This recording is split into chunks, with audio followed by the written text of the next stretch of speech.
approcher, la lumière est mon sauveur.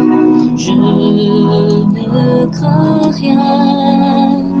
Il est mon rempart et mon ferme soutien. De qui pourrais-je avoir peur? Shalom. Nous avons aujourd'hui la croquette biblique numéro 355 tirée de Job au chapitre 41, du verset 27 au verset 32.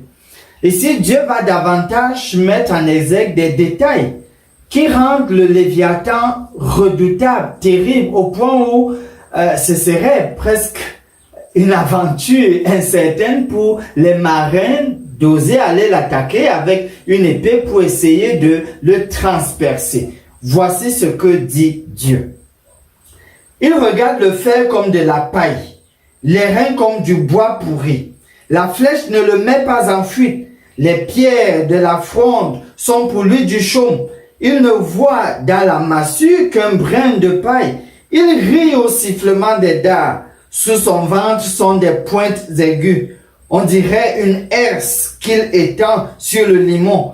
Il fait bouillir le fond de la mer comme une chaudière. Il l'agite comme un vase rempli de parfums. Il laisse après lui un sentier lumineux. L'abîme prend la chevelure d'un vieillard.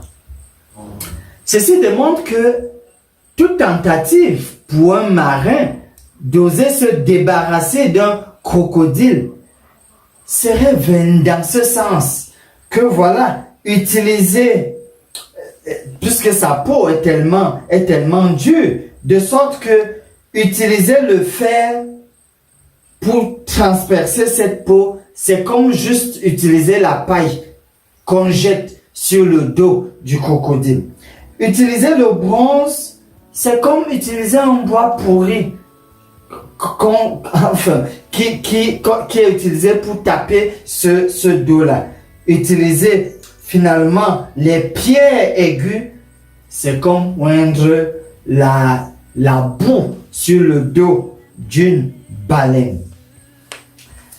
Du point de vue donc spirituel, par rapport au Léviathan, puisque la fois dernière, hier, on a vu la nécessité de se soumettre à Dieu afin de pouvoir résister au Léviathan, résister au diable. Selon Jacques 4, 17, soumettez-vous à Dieu et résistez au diable, puis il fuira loin de vous. Donc, cela établissait la nécessité de l'obéissance, y compris donc l'obéissance des lois de santé.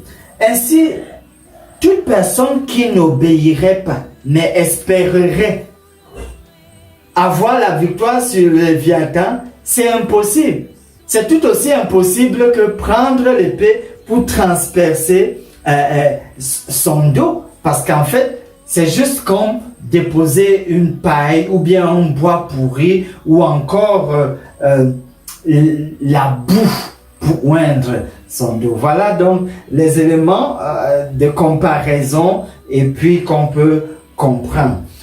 En guise de promesse, ici sur la base de Jean 14, 15 qui dit « Si vous m'aimez, gardez mes commandements », il y a cet encouragement-là à respecter les lois de santé. Surtout aussi que le Seigneur dit « Votre corps est le temple du Saint-Esprit ». Dans cette logique, pour mieux entretenir ce corps, il nous faut, chers amis, mettre de l'emphase sur l'obéissance aux lois de santé afin de mieux se porter. Finissons par ce mot de prière. Loué soit ton Saint-Nom, ô notre Dieu bien-aimé, car tu veux toujours ce qui est bon pour nous. S'il te plaît, prends le contrôle et donne-nous la victoire sur le malin. Tu connais les choses qui compromettent notre santé. Donne-nous la force nécessaire pour les surmonter. Nous comptons sur toi de tout notre cœur. Rends-nous donc capables parce que tu es le Dieu capable. Nous avons prié au nom de Jésus. Amen. Espérons l'Éternel, mon âme, espérons l'Éternel, qu'un chant s'élève au Dieu du ciel, qu'un chant s'élève au Dieu du ciel, mon âme espérant l'Éternel. Mon âme espère en l'Éternel.